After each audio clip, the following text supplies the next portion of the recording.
Hey everybody, this is Leslie, and you're listening to The Interview with Leslie Heaney. I'm taping this intro from Bay Head, New Jersey, which is where I grew up coming in the summertime. I'm here visiting my dad, and it feels like I am walking on the sun. The real feel, I think, is 103 or something like that. So summer is officially here. Summer also was kicked off this past Sunday with the premiere of season 3 of HBO's hit series, The Gilded Age. This show is hugely popular. People love it for its great writing and its drama, but also because of their fascination with the vast wealth and pageantry of this time period, or the Gilded Age. So I thought you might be interested in going behind the scenes to learn more about this time of great change, wealth, power, and drama in American history. And who better to give us a view into this world than Trudy Coxe, who's the CEO and executive director of the Preservation Society of Newport County. As you may know, the show is filmed primarily in Newport at the grand mansions that still remain in Newport. In this episode, Trudy and I talk about the Gilded Age, the rise of the robber barons and families like the Vanderbilts, Astors, and Goulds. We talk about the real history behind characters like Bertha Russell and the tension between new money and old money that you see in the show. We talk about the construction of these grand mansions and the architects behind them. We explore how Julian Fellowes went to great lengths to make sure it was historically accurate, ensuring that the story of the rise of elite Black Americans was told accurately through his character, Peggy Scott. And we talk about the role of immigrants in this grand Newport society and how they supported those families and those homes. We talk about the culture of religious freedom in Newport, the history of Newport.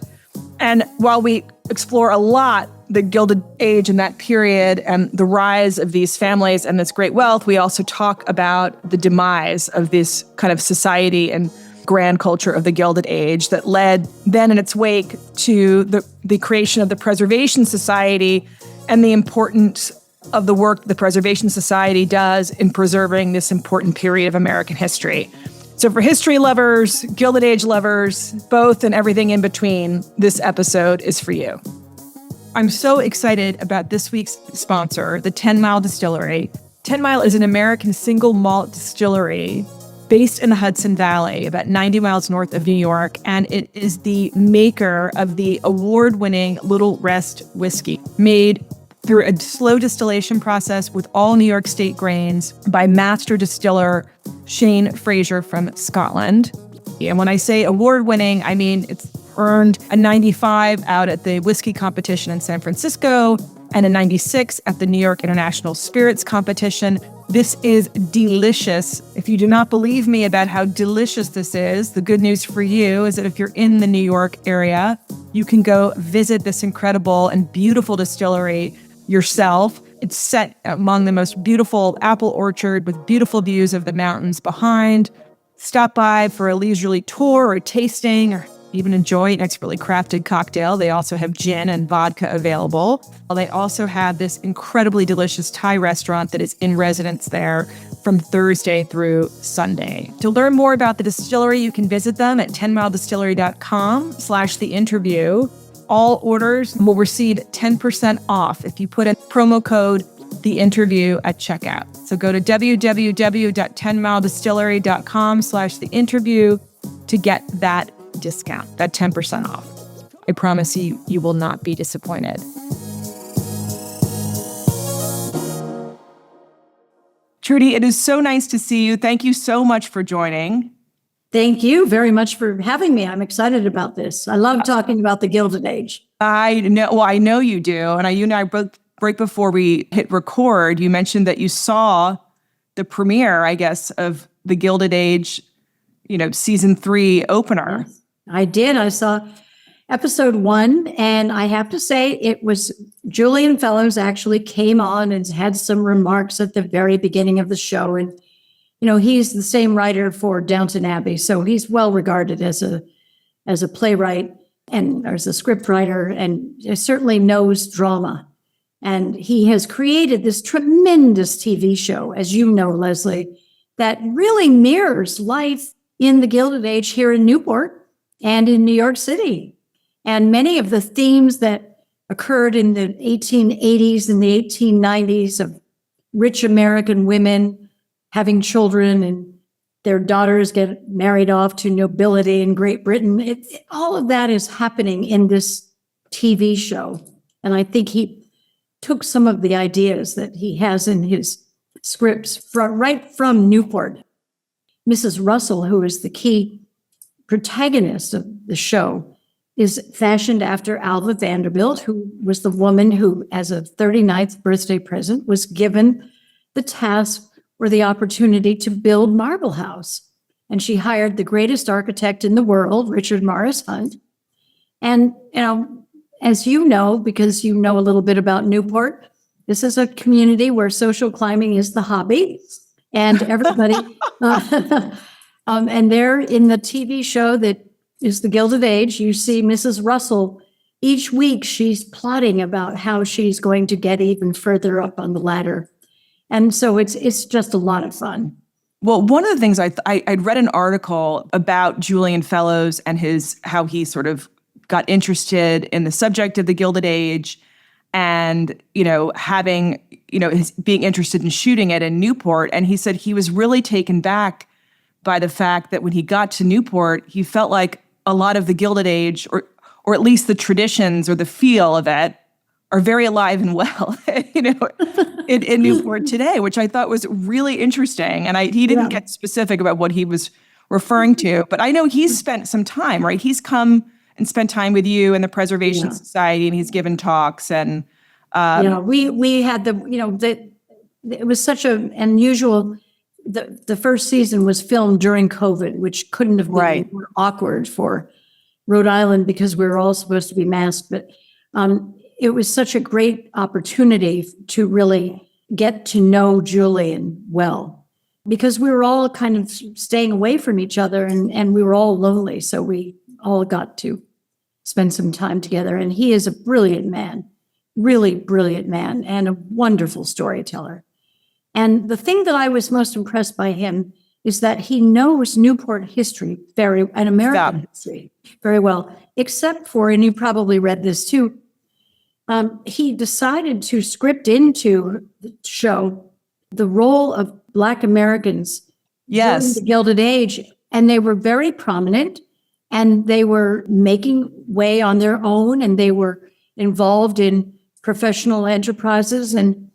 But he did say that he did not want to write those parts of the TV show without the help of someone on staff who knew African-American history. He was very clear with HBO.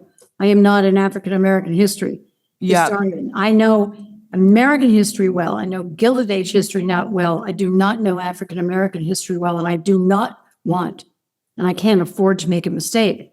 So I think that was very wise on his part, because the story of the African-Americans in the TV show are very real and very correct. And I'm grateful for that, because what he's doing for people who are watching the show is helping them understand that the role of Blacks in the Gilded Age was much more significant than, the Gilded Age is such an interesting period, Leslie, because in general, when you study history in school, you jump from the Civil War to World War I. Right. And that period in between really gets lost. And yet the Gilded Age in America was a very transformative, innovative period in our lives. It is when the automobile is introduced, the cross-country railroad comes into being, airplanes came in, everything. Innovation led to horse-drawn carriages into cars, into trains. Sewing machines came about instead of hand sewing. The light bulb came into existence. There was so much innovation, and not unlike what we are going through today. We I can remember the iPhone came into existence in 2007. That's not very long ago. And now you can't go to a holiday meal with your family without everybody having that iPhone right next to their fork. And all through dinner, people are looking up things.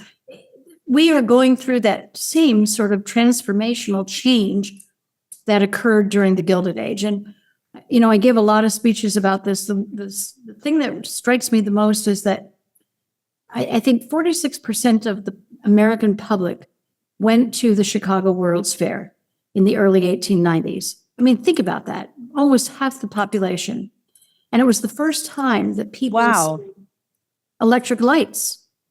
And they saw this wonderful court of honor, which was the centerpiece of the World's Fair. And they walked away from the World's Fair saying, number one, why can't our buildings be as beautiful as these classical European white city buildings were at the Chicago World's Fair? And number two, why don't we have electric lights in our streets? It was transformational.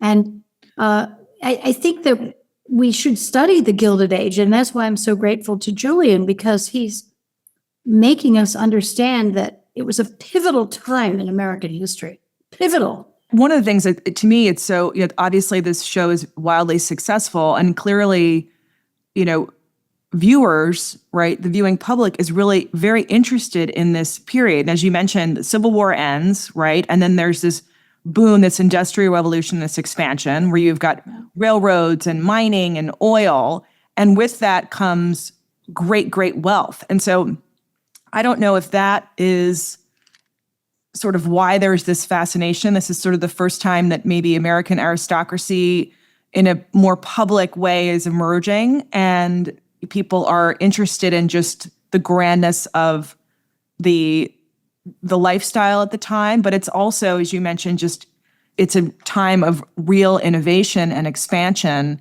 in America. To me, I think part of the interest, at least for the viewing public, is just the grandness and the pageantry and the formality and, sort of the whole upstairs, downstairs dynamic of that lifestyle, similar to a Downton Abbey lifestyle, looking at how their servants and just all of that way of life that doesn't exist today, or it might exist in Newport, according to Julian Fellows, but doesn't really exist the way it used to. I mean, is that why do you sort of see that too, that people are attracted to just?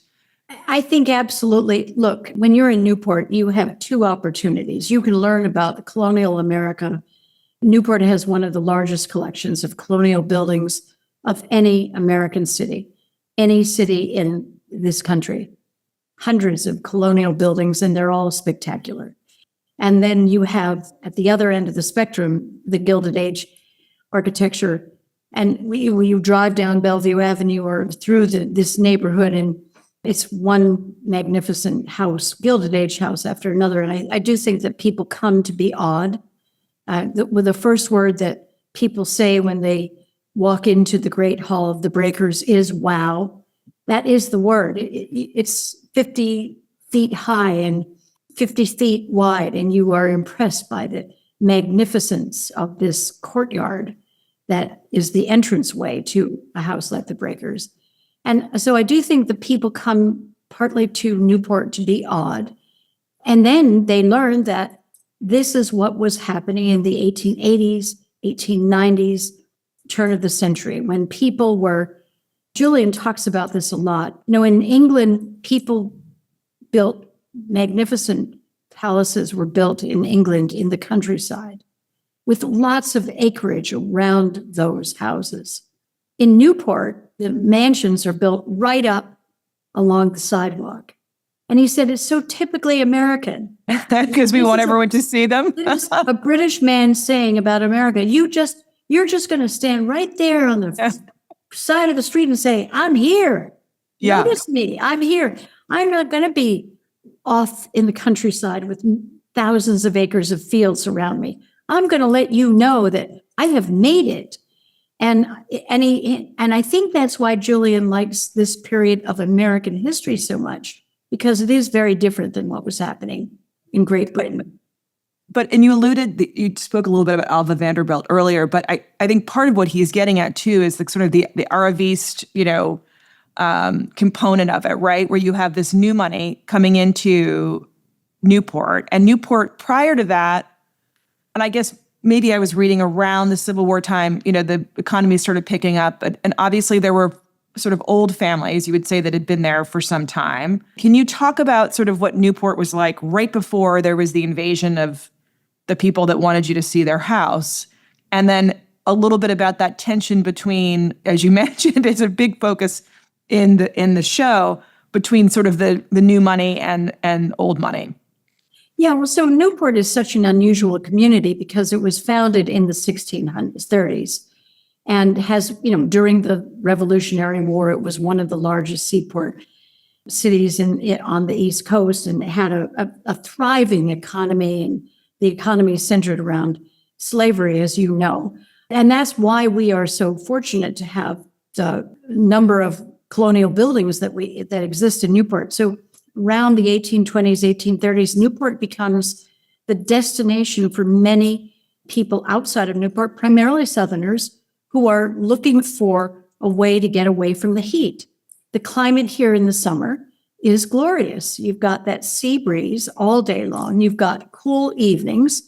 It's sunny most of the time. And Newport is a wonderful, wonderful. It was called a hospital because it was how you escaped the malaria, or you escaped the southern heat. Wow. You came to Newport. And the architecture reflects that too, from the 30s, 40s, 50s. So you have houses like Kingscote or Chepstow that are a very different feel than the Newport mansions, the Gilded Age houses. Sorry to interrupt you, but we had a home in Newport, as you know, and our house was built in 1860 by a family from Charleston. Yeah.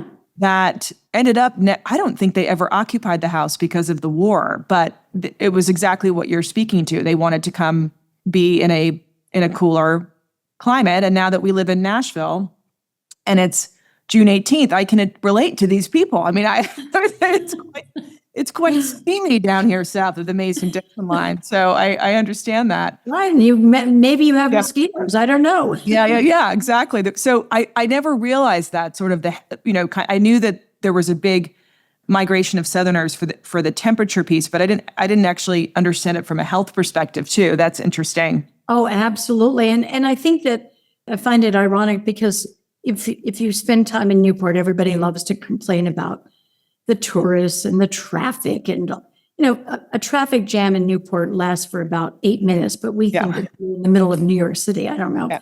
It's just amazing. But I think the point I really want to make is that Newport has been a tourism town since the 1830s. It's in our DNA. So for all those who want to complain about it being touristy, folks, it's been that way for 100 some years. We got to get over it. This is what we are. And then we were a naval town, as you know, a naval town really from the Revolution on. And we've got the War College, and you've got a lot of military activity here in the city. But I think that so Newport goes from being a destination community. Oh, and it also had its base, of course. And then along comes the Gilded Age, the Civil War, then Mark Twain coins the word Gilded Age. He writes the book. Don't ever read it. It's called The Gilded Age.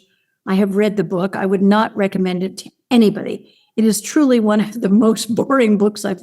Is it really? Because I was Twain as being funny, but he was not funny. He was making a point. He was very, very concerned about what America was becoming. And yes, there's this wonderful surface that looks good and it sparkles, but underneath, and that's what the Gilded Age is all about.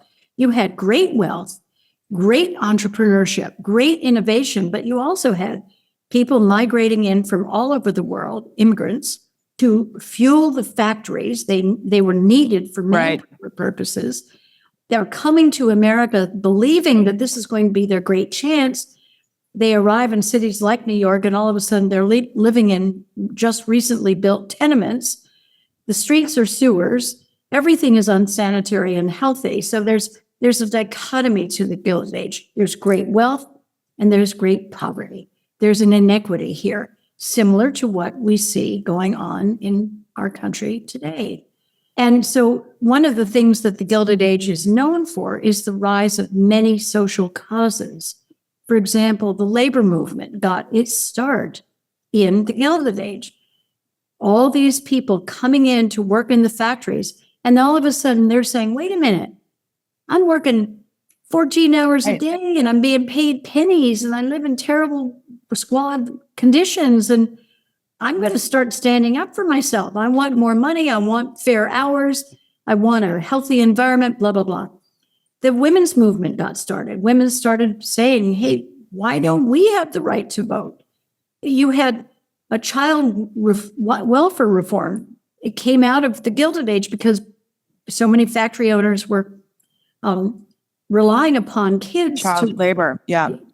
So Americans know it in the depth of their souls, it's not right to have a 14-year-old working in a factory or a mine and not having them educated. So people started rising up and saying, stop, enough.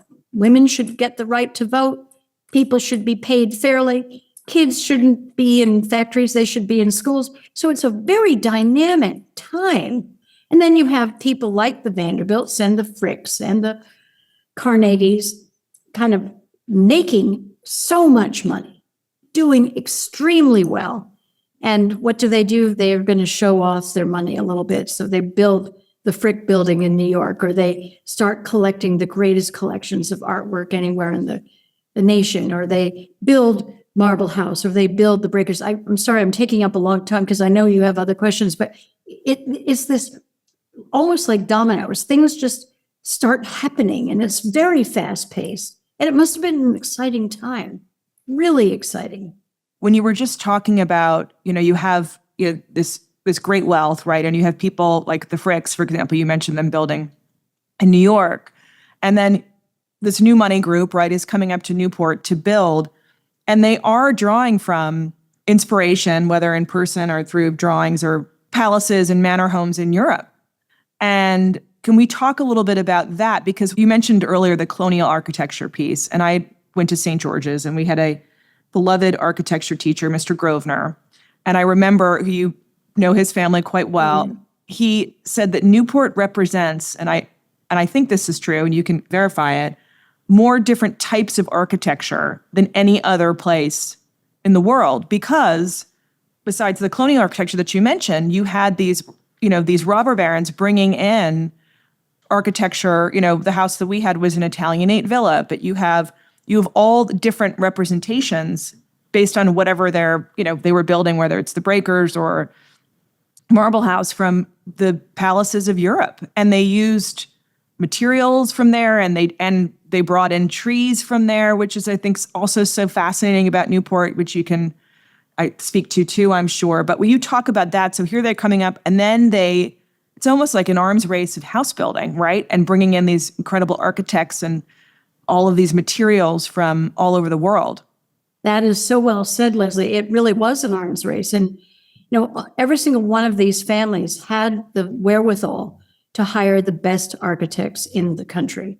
And so you had Richard Morris Hunt coming in to work with the Vanderbilts to build the Breakers and to build Marble House and to revamp over a 10-year period Chateau-sur-Mer. It had been built in the 1850s. It was essentially rebuilt in the 1870s by designer Richard Morris Hunt.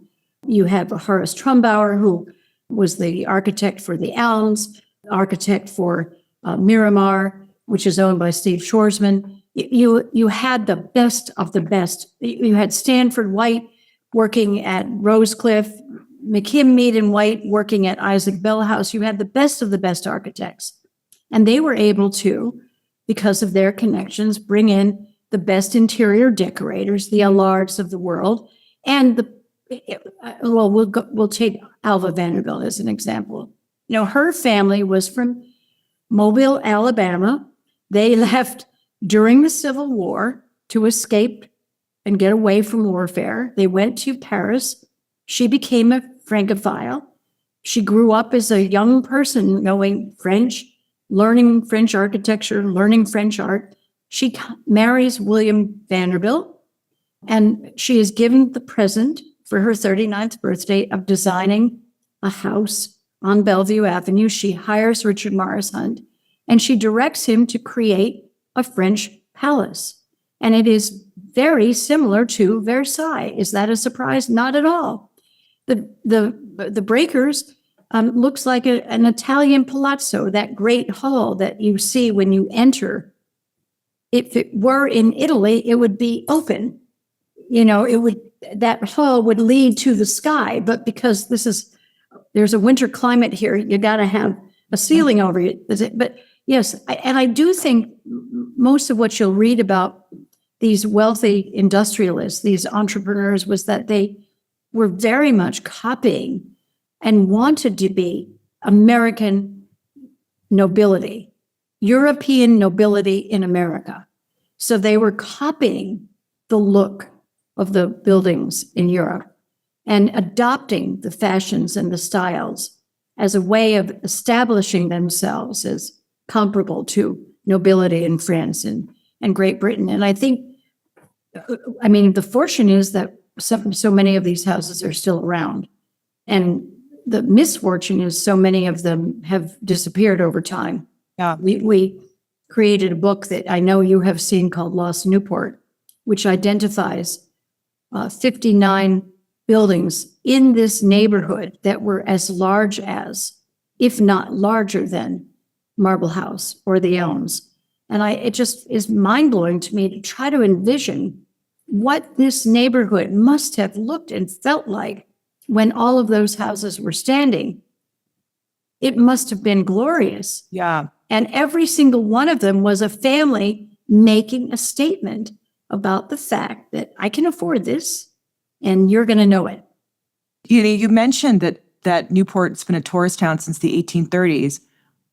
Bellevue was a boulevard, right? So were all kinds of people walking up and down Bellevue, or was it looking at the houses, or was it just sort of Well, this used to be a dirt road, and actually building as far away in the 1850s as Chateau-sur-Mer was considered way out in the country. If you see pictures of Chateau-sur-Mer taken during that period, it's surrounded by fields, and you can see from Chateau-sur-Mer all the way to the sea because the breakers hadn't been built then. So this was kind of rural. You know, the colonial part of Newport existed, and it was in the central part of town, the part that we all know. And this was going way out. So finally, when Bellevue Avenue is built all the way to Ocean Drive, it changes the dynamic of the whole area, this neighborhood of Newport. So there are now really two parts of Newport, the colonial downtown area and the fancy part, if you will. One of the things that our research uncovered, and we had an exhibition about it last year, was the role of African Americans in Newport during the Gilded Age. And that was really revealing because one of our board members, Leslie, is Keith Stokes. His family and he's Black. His family has been here in Newport for 9 generations. wow. I mean, 9 generations. And Keith is a really good historian about Blacks in Newport in Rhode Island. He's the historian laureate for the state of Rhode Island. We're very blessed to have him on our board. And together we put this exhibition together. And much of it came from his own things that his family has owned over the years. But what we learned from that whole research project, I guess, is that there were many, many well-off, dynamic entrepreneurs, Black entrepreneurs in Newport in the 1880s, 1890s. They were building hotels for other Black Americans. So you had the fancy people like the Vanderbilts, but you also had Black Americans coming to Newport to enjoy the climate and the qualities of this wonderful city by the sea at the same time. And I suspect that we didn't grow up knowing that there were two parts to our city of this incredible history. And unfortunately, many of the hotels that were built are no longer here, but all built in the vicinity of the O'Drain building and of the Tennis Hall of Fame. But can you imagine? They had their own restaurants, they had their own fashion houses, they were designers. It's just really revealing to me. So and by the way, I think it's so wonderful and important that the Preservation Society is talking about the history of all Americans that were a part of the community for generations and during that time as well. Newport also has the oldest synagogue, I think, in the United States. Truro Synagogue. Truro, exactly. Truro Synagogue is the oldest. So again, this state was founded on equality from the very beginning. And it was the one place that, the Massachusetts Bay people would come to Rhode Island because there was religious freedom. And that's what is the base of our state. Right. There's been religious freedom in this city in our state since the very beginning. So you had Jewish people escaping from elsewhere, knowing that they could come to Rhode Island and be safe. And you had Baptists and you had Quakers, and the Quakers were Right. very prominent in Newport, as you well know, and the Quaker Meeting House that exists across from the White Horse Tavern. The original part of the Quaker Meeting House was built in 1699. And this was the center for Quakerism. Everybody likes to think that Philadelphia is the center, but actually the New England meeting of Quakers would gather here in Newport, and there were thousands of Quakers.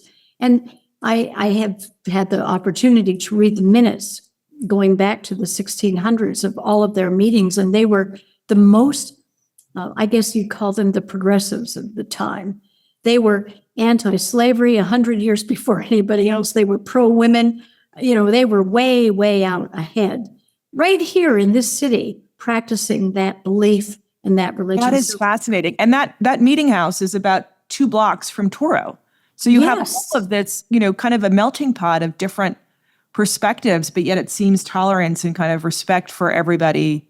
Absolutely. Their own. I remember one of the old timers of Newport saying that, when you grew up in the colonial era of Newport, you could wake up in the morning, go to the Redwood Library, one of the oldest libraries in America, read the newspapers, walk down the street, and if you were Jewish, you could go to a service. If you were Episcopalian, you could go to Trinity. After the church service of the service, you then could go to the White Horse Tavern, which is one of the oldest Taverns. Restaurants, taverns in America. I mean, all within about a 10-minute walk of one another. It must have been unbelievable. And much of it has been preserved, which I think is a credit to Newporters who get that we have something very special here. Oh, for sure. And a credit to you and the Preservation Society and Doris Duke's Foundation for preserving a lot of those colonial homes too. So we sort of talked about, you mentioned a little bit earlier about this big surge of immigrants, right, coming in the late 19th century. And many of them also worked in these homes. Because I know at the end of our street where we had our house, there was something called 40 Steps, which went down to the water off of the cliff walk where the servants would go and, have a swim and sort of was their sort of hangout spot from what I understand. Can we talk about sort of that dynamic upstairs, downstairs, who's working in the houses, what life was like for them? Because that was a whole world unto its own. All of these houses, because they're so big, needed lots of gardeners, chefs taking care of the clothes, all of that. At the Elms, I think we've counted as many as 42 people were working behind the scenes. And as you know, because you've visited some of the houses were oftentimes built so that the servant did not come out into the family public spaces. They could operate behind the scenes. And at the Breakers, they live on the fourth and fifth floors, and they could walk in the back staircases, and nobody in the house would ever see them. It's interesting. We have found in our research that many of the people who worked at the Elms, the Breakers, Marble House, came back year after year. Remember, this was a summer community. These cottages were open maybe 2 months out of the year. Oftentimes, servants would travel from New York up to Newport and work for the summer, but there were also a lot of local people. And we've got lists of people who worked in some of the houses, mostly Europeans, Ireland, England, Germany, French. Many of them became Americans. They worked long hours, really long. But remember, they were only working 2 to 3 months out of the year. So maybe that's how it was justified. But, there was a strike of the workers at the Elms in the early 1900s, and Edward Berwyn lost all of his servants. They were all very, very unhappy with the working conditions. It was 1902, very unhappy. And I think it was 22 people walked out on him, and he had 22 new people the next day. So Again, remember, I told you before that this was a climate of rich, poor, and some inequality and people gaining confidence to rise up. So that's an example of Newport had its own strike. These strikes were happening around the country, but it happened right here in Newport too. And you mentioned 22 people were working in that house. Like, take a house like the Breakers, which I think even including the houses that are no longer there, that were torn down, the Breakers is the largest, right? Yes, The largest right. Yeah. summer cottage, as they like to say. And how many people typically would be employed there to keep that whole machine running? So we're still doing research on this, but we do know that at the Elms, it was 40 some. They had 13 acres of land and then a stables. So between the stable people, the garden people, and then the inside of the house people, there are at the Breakers 39 servants' bedrooms. And in each bedroom, and we have a tour now of this. You can go up and see it, and I'll take you if you want to see it. Is it sort of dormitory style, Trudy? I remember some of the houses, it's just sort of small rooms, small rooms. Yes, Okay. small rooms. Maybe, yeah. Not terrible living, but still, yeah, not fancy at all. And in some of the bedrooms, you might have two people. So if you had 39 servants' rooms, it could be well more than that. And remember that they also hired locals during the summer. So we don't know how the Breakers was built. We don't know how many people it took to build the Breakers. We don't know where the people who built the Breakers lived. We don't know where they got their food. Every single record that was, they kept the press so far away, the Vanderbilt family did. And somewhere, perhaps some family member has records that show this, but we cannot find anything. There's no newspaper coverage. Nobody has anything. So we don't know, but I think the fact that there are 39 bedrooms tells you a lot about the size of that staff. It wasn't small. And again, they were hiring people locally. So just imagine how many more people it was. And so these people, so on the off season, as one would say, we don't necessarily, I mean, you were saying they would come back year after year, but we don't know if that was sort of, they were employed in the summer and then the rest of the time they were living in Newport, or maybe some of them went with the families to New York or Boston or wherever they were when they were not in Newport. That's right. Yeah. We still have a lot to learn. And I guess anybody who's watching the show, please, if you've got that mysterious box in your attic and you don't know what to do with it, and you've opened it up and you see the name Vanderbilt, just give it to us, okay? Have you read Anderson Cooper's book? Yes, I have. Yeah. Yes, yeah. That was really, it's sort of, I'm jumping around a bit, but we talked about Alva Vanderbilt, right, who built Marble House.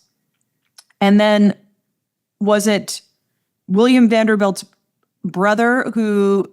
Cornelius and Alice built the Breakers. And that was kind of like, oh, you built Marble House? You think that's pretty good? How about this, right? Absolutely. Yes. Talk about that tension a little bit, because that, I can't, I mean, you sort of get the feel of it, I guess, from the Gilded Age show, but that was really real, right? That we talked about the arms race, but that competition of like, oh, I see what they're building. Let me see if I can make it bigger. And let me see what other trees I can bring in or.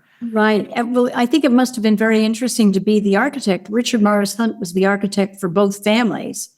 And he must have really had an interesting assignment when he was hired by Cornelius. Listen, whatever you do, I want it to be better than my brother's.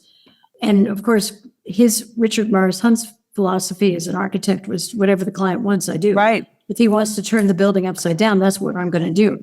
Well, but as you know from reading history, the amount of money that was being spent, and of course, their places in New York were as lavish, if not more, as they were here in Newport. So they spent an awful lot of money. And it may be one of the reasons why it's one of the families that has not survived in the way the Carnegie and Frick families have survived, or the Rockefellers have survived to today. Lots of competition and lots of showing off and lots of showing the world that they could keep up with each other. Well, let's talk about that a little bit, because you just sort of alluded to it, kind of the Vanderbilt, what I gleaned from the book, sort of their very lavish spending habits kind of led to sort of the demise of that family. But there was a decline or massive demise of that society or that period, right, in the I don't know, maybe it's early 1920s. And I think that's attributed a bit to the personal income tax, maybe, from what I read. Yes, I think that several things happened. The income tax was imposed in 1914. You then had World War One. And, during World War One, many of the people who were servants go off to wars. The people who lived in the houses were going off to war too. Things come to a standstill. People come back from the war. And then we go through the Great Depression. And then we go through World War II. And by the end of the mid 40s, lifestyles have changed dramatically. I mean, people are just not living the way they were living at the turn of the century. And people come back from war, and the last thing they're going to do is be a servant for the Berwyn family. I'm not doing that. I mean, intellects change and thinking changes, and people don't have as much money because they either lost it in the Depression or they're losing it because of the income tax. And it is expensive to maintain these houses. And that's why when I talked about Lost Newport and those 59 houses, some of those houses burned down suspiciously. Some of those houses were torn down, and you wonder, how could you ever tear it? But the owners couldn't maintain them. Some of them were condominiumized, as you probably know. Some of the houses that were condominiumized, again, the similarities that were condominiumized in the 50s, 60s, 70s, 80s are now those condominiums are being bought up by one person and put them back together, converted back into single family homes, because we're in a little bit of a Gilded Age right now, where we have a lot of people, or a portion of people with a lot of wealth. Trudy, talk to me about the timing of that, because it must have been sort of maybe the Gilded Age show will get to that time period too, but Downton Abbey did, right? You sort of see in Downton Abbey, another Julian Fellows show, kind of how some of the other grand families and grand estates, they can't afford to keep them. It's after the First World War, and lifestyles changed, attitudes changed, but also finances changed dramatically, and people can't upkeep these homes. So was it, because some of them, for example, the Breakers until recently still had family in it. And there are still some grand homes that are owned by families in Newport. But when did it start? When did that decline? When did you start seeing, oh gosh, the Astors aren't coming up this season, or they're selling this house? And then how did that, I really want to talk about, the reason why Gilded Age is even able to be filmed is because of the Preservation Society and all the work that you do in preserving these homes and this piece of American history. So talk to me about sort of, when did these things start either burning down, being demolished, and then where did the Preservation Society, how and when, I guess I should say, step in? So I think there's a Life magazine article that is well known to all of us here called The Fading of Newport, and that was published in the 1930s. So, it was well acknowledged by journalists that this is a community that is changing. But the demolition of houses was up through the 70s. Some beautiful houses were still around when I was a younger person and now are gone. And now I don't think that's happening because the intellect is changing again to preserve. We got started in 1945 when a woman named Catherine Warren, who was on the board of MoMA, and she was a society woman. She came from New Orleans, and she married a Warren, and they summered here in Newport. And there was a colonial house called Hunter House that the rumor around town was that it was going to be dismantled, and the rooms within Hunter House were going to be put and converted into one of the period rooms of the Met. The Met has those great period rooms. Yeah. And Hunter House was targeted. And Catherine Warren said, over my dead body, this is our asset. This is our architectural and our decorative asset. We're not going to let that go to New York. So she got some friends together. They bought the house. They restored the house. And over a period of time, they furnished it. And then she had a friend named Countess Sashani, who was the owner of the Breakers. And Countess Sashani stepped forward and said, if I open up the first floor of the Breakers and we charge $1, we could probably make some money, and that could go towards saving Hunter House. Just a tremendous act of philanthropy. So the Vanderbilts, sorry, Trudy, they were in the 1940s, the Breakers was still in the family. Operational and in the Right. family. Okay. And they essentially moved up to the second, third floors. And actually, by the 40s and 50s, they were actively looking for someone to buy the house from them because it was so expensive to maintain.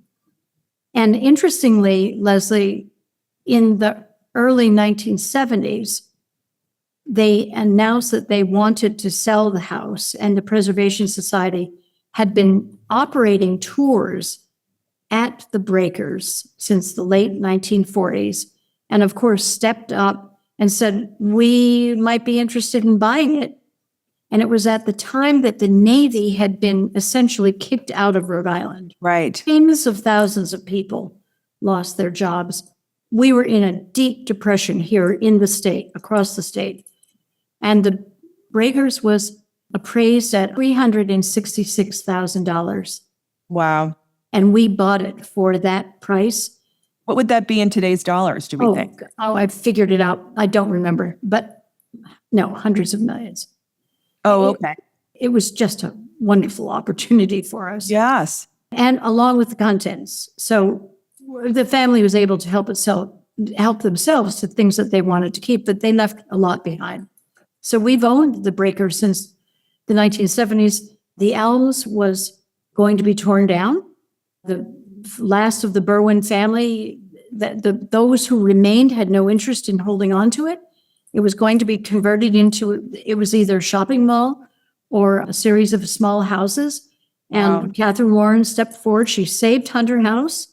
She, with Countess Sashini, opened up the first floor of the Breakers, and she saved the Elms from being torn down. And then along came every single one of the other houses. And some of them we bought, and some of them were given to us, and now we take care of 11.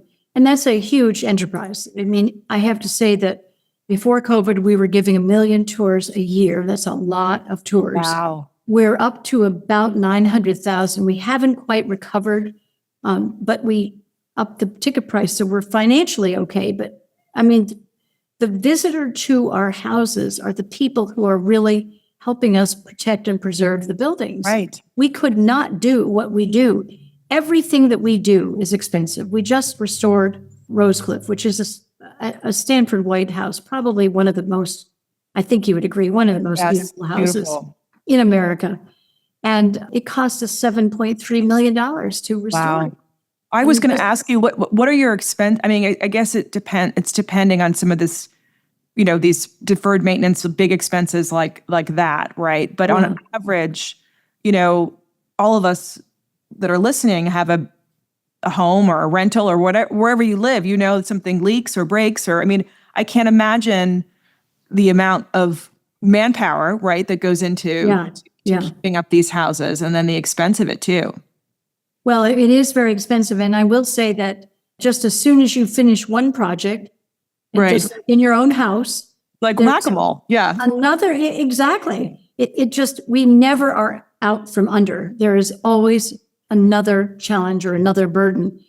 And so we rely upon our visitors. We rely upon gifts that are given to us by many, many generous people.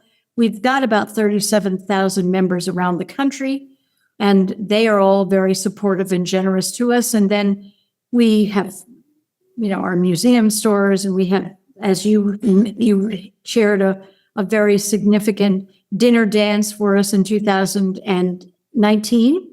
And the events that we have a very active summer. We have Christine Baranski, who is of oh yes, tell us what's happening this summer. I read that that she is coming to town in August. Town with someone else that is yes, and we have Sam Waterston coming. Waterston, who for those who don't know his name as an actor, was the head DA in Law and Order, one of my all-time favorite shows. Exactly. And why is he coming? Because he was in the original Gilded. He was in the original Great Gatsby. Great Gatsby, yes. He filmed with Robert Redford and Mia Farrow, and he's going to be coming back to Newport to talk about his memories of making that movie right here in Newport at Rosecliff and at Marble House. I'm really looking forward to hearing him talk. I suspect he has some really good memories about that. And then we have coaching weekend. I was going to say, talk about a little bit about coaching weekend, because I feel like many people listening, Don't have an idea of what it is. Yes, but that's one of the things that's so important about the work that you do and how people in the Newport community really maintain these traditions. Exactly. We are very lucky. So the coaches that drive through the streets of Newport during coaching weekend are vintage coaches from the 1890s, turn of the century.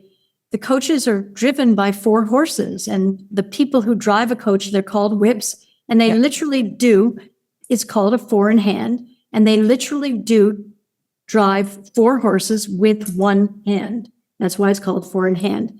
And it turns the streets into Gilded Age fantasy for all intents and purposes. And it's 3 days and thousands of people line the streets to see the coaches go by. It's beautiful. It's absolutely beautiful. And we do it every 3 years, and everybody gets into the spirit. And the women on the coaches have big, beautiful hats and gloves, and everybody has a lot of fun. And there's a lot of entertaining going on. And we have an exhibition at the Elms every Saturday of that weekend. And we have somebody explaining the history of each coach, who the whip is, why the coach is an important coach, what it takes to be a coach. If you have a coach of your own, along with 4 horses, you probably have 12 horses, and you've got to really practice a lot to be a good driver, a good whip. It's a beautiful, beautiful weekend. So we've got a lot of things going on this summer. I'm very excited about it. The coaching ball is that Saturday night of that weekend. I hope you'll come. I'm hoping to, actually. What are the dates, Trudy, for listeners of coaching weekend? Remind me. I know it's the second weekend of August. People want to come visit. I'm going to take a quick look at my calendar, because I should know this. It starts on the 15th of August, Friday the 15th through the 17th. And the coaching ball is on the 16th. So thanks to the Preservation Society and to you and all of your efforts, these houses are maintained and people get a glimpse into what that lifestyle was like in that period of American history. But what is next for the Preservation Society? Do you have any sort of wish lists or goals, or expanding any kind of programming or anything else people should be looking out for? That is such a good question. So one of the things, we have had painful discussions about the fact that, in America, history is not taught terribly well.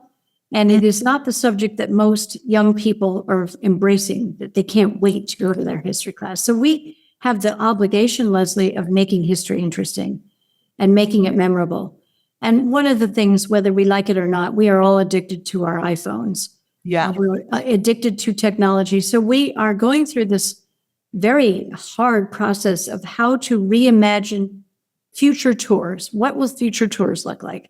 And we're making the argument that tours of houses in the future aren't going to be, and on your right, you have the vase that comes from Europe in 1822, and it was designed by such and such a person. People don't take that in. It's not the way they remember or learn or having a lot of fun. So we're working with a company called Digital Kitchen in Canada that is helping us put interventions, if you will, or activations in different rooms throughout the Elms. So that when you walk in, so it's sort of interactive and immersive. So you'll walk into the ballroom of the Elms and you will be surrounded by music, and you walk around. This is just an idea. It's not necessarily, but you walk around the room and you hear, you're at a party and you hear a group of people gossiping about, but it will be history facts, right? Gossiping about Mr. Berwyn. Did you know that he spent $40 million to build this house? Or, that sort of thing, where you might walk into the conservatory and be hit with the aromas of flowers that are grown in Newport. That you walk in, you see a lady's dress form transformed into a glittering gown right in front of you. This is very experimental. It's very expensive, and no one anywhere in the nation is doing it at a historic house. They're doing it at museums, but not at a historic house. In a historic, we're different because we have stuff in every room. In a museum, you can make the walls white. in our places, you got furniture there. That's very interesting. I was going to say, I mean, that with AI, the way that it's advancing, I mean, you might be able to walk in the ballroom, hear the music, and see people actually spinning around. Absolutely. Yeah, I'm sure it's sort of evolving every minute. It is evolving. So I think if we are successful in pulling this off, and we have a lot of conversations about it because of the cost, and because if you're too far out in front, you might be too far out in front. Yeah. And you will carry with you what we call a digital companion. So when you're walking through the house, you will be urged to look at your iPhone and learn more about, you happen to be standing in front of a painting that's by Baldini, and Baldini was one of the great portraitists of the time. And so you will be able to learn at your own pace. And I think if we're successful at this, it will really be groundbreaking. But I have to tell you, it's hard. But it's exciting, Trudy. And I mean, your commitment and your board's commitment and the community's commitment to the Preservation Society and this history in these houses is just so tremendous. And thank goodness, truly, that you all are doing this important work, because you're keeping you've helped history us, so alive. we appreciate that too. Please, You were a great help in organizing one.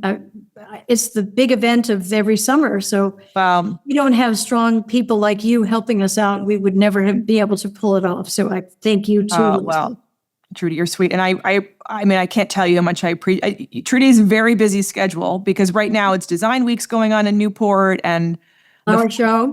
Yep. There's all these things happening. So I really appreciate you taking the time, because I do really think, or I know that this time period is really very fascinating to people, as you know, as we can tell by the success of that show, and you're keeping that world alive for everyone to learn from and enjoy, and all of the history of Newport, and you just pointed out. So thank you so much, Trudy. I'm so happy to see you. I really appreciate it. Thanks so much, Leslie. That brings us to the end of this episode of The Interview. A huge thank you to Trudy Coxe for taking the time to join for this great conversation about Newport and the Gilded Age. Really learned so much from Trudy, and really appreciate all that Trudy does with her work with the Preservation Society and preserving these wonderful homes and this important piece of American history. So thank you so much, Trudy. Thank you, too, to our sponsor, 10 Mile Distillery. Don't forget to visit them at www.10miledistillery.com. That's www.10miledistillery.com. And don't forget to use the promo code, The Interview, at checkout for 10% off their award-winning whiskey, Little Rest whiskey. So 10 Mile Distillery, visit them and buy some whiskey in time for 4th of July weekend. You will not be disappointed. And thank you, too, to our listeners. If you enjoyed this episode, please rate or review us on Apple Podcasts or Spotify or wherever you get your podcasts. We release a new episode each Wednesday. So until next Wednesday, this is Leslie, and thanks for joining The Interview.